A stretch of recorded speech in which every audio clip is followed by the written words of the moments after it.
Semua, kami dari kelompok 2 Sosiologi. Kali ini kami akan menjelaskan materi tentang tahap-tahap penelitian melalui PPT presentasi. Sebelum dari itu, yuk kita perkenalkan anggota kelompok terlebih dahulu. Yang pertama ada saya sendiri yaitu Syahaan Mai Olivia. Yang kedua ada Priska Dinata. Materi yang pertama yaitu penyusun rancangan penelitian. Rancangan penelitian merupakan pokok-pokok rancangan utama suatu penelitian yang dituangkan dalam suatu naskah. Naskah desain penelitian ditulis secara ringkas, jelas dan lengkap. Rancangan penelitian terdiri dari langkah-langkah berikut. A. Menentukan masalah atau topik yang akan diteliti. Dalam menentukan topik, topik tersebut harus sesuai dengan minat penelitian. Topik yang bisa diteliti dan topik yang memiliki kegunaan praktis, penting, dan bermanfaat. B. Melakukan studi pendahuluan.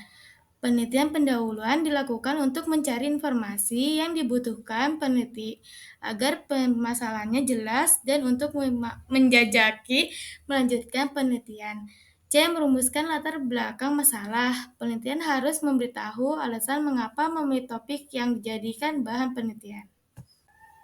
D. Merumuskan masalah penelitian. Pada bagian ini peneliti harus memasukkan unsur-unsur yang menjadi jawaban atas pertanyaan di latar belakang masalah.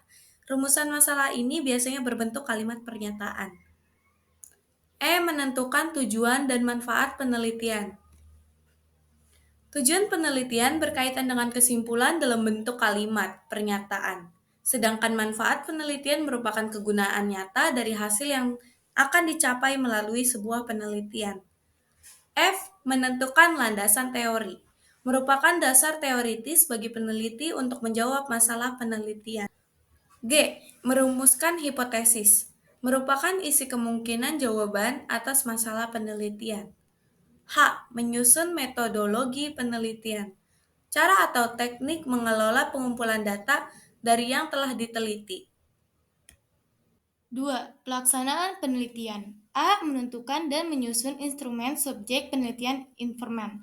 B. Mengumpulkan data. Contohnya dengan cara survei, wawancara, observasi, diskusi, kelompok, ataupun studi kepustakaan. C. Analisis data untuk memudahkan data lapangan agar kompleks ketika dibaca.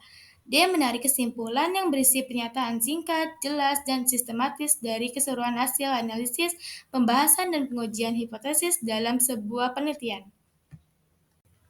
Tahap yang ketiga ada penyusunan laporan penelitian. Berikut adalah syarat-syarat penyusunan laporan penelitian.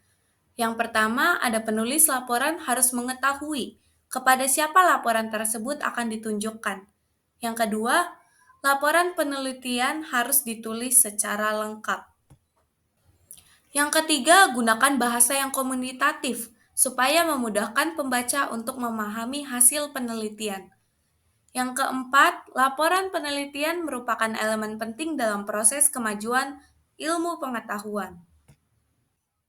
Struktur penulisan laporan penelitian menurut Borg Angel. A. Bagian pendahuluan.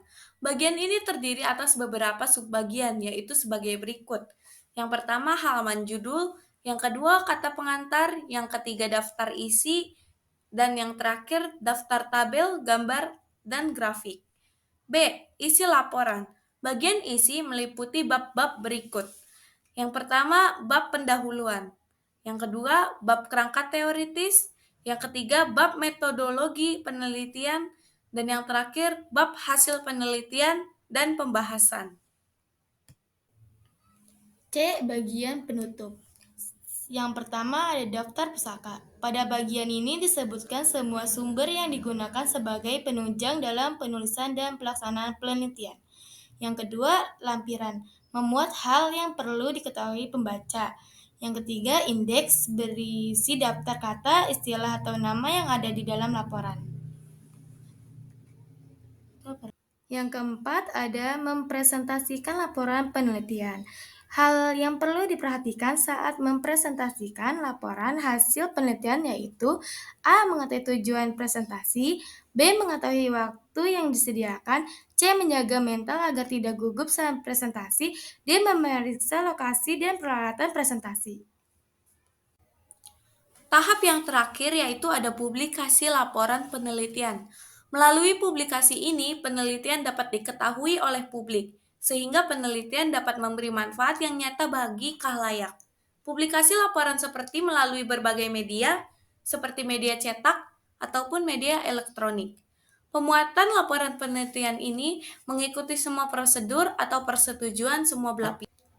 Sekian dari presentasi mata pelajaran sosiologi kami. Terima kasih sudah menonton dan mohon bantuannya untuk men-share link YouTube kami untuk memenuhi target viewers dalam tugas ini.